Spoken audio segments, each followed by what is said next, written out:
holder of darkness.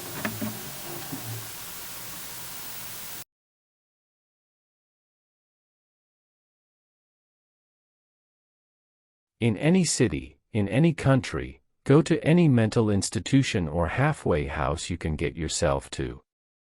When you reach the front desk, ask with no hesitation to visit someone who calls himself the holder of darkness. The worker will mock you, but you have to stay as calm as possible. Keep asking him until he stops denying, and withdraws from his counter to guide you through the corridors. As his behavior changes radically, stay on guard, for if you start hearing one single tiny sinister hiss, you should turn around and flee as far as you can, covering your ears, because the time was bad. If you do not escape in time, the faint sound will turn into a dreadful growling that will soon merge into a continuous shriek of sheer pain, until madness floods you and leaves you to perish in a deafening agony. If the warden remains silent, he will lead you to a closed door, with neither handles nor lock.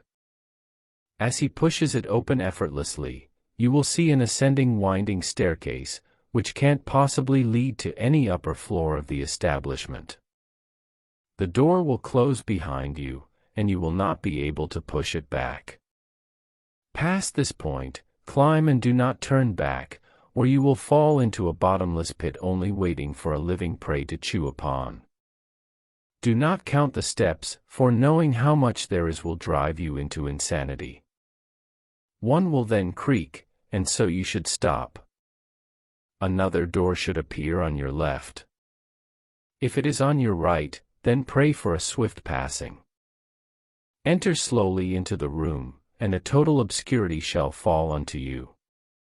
You will be required to walk straight forward, for slipping will only lead you to be devoured by the roaming and unknown creatures observing you with blinded purulent eyes.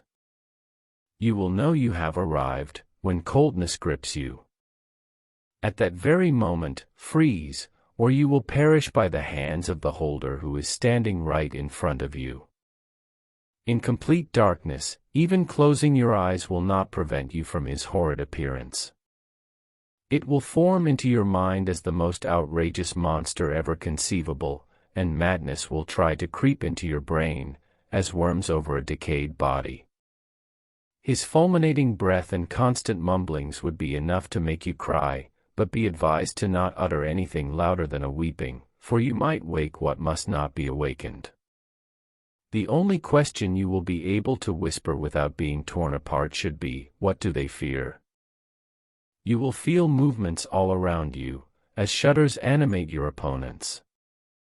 You will hear what nameless and incurable diseases will strike the world if they were to be frightened, the countless terrors their own fright will unleash on those with a weaker mind than theirs.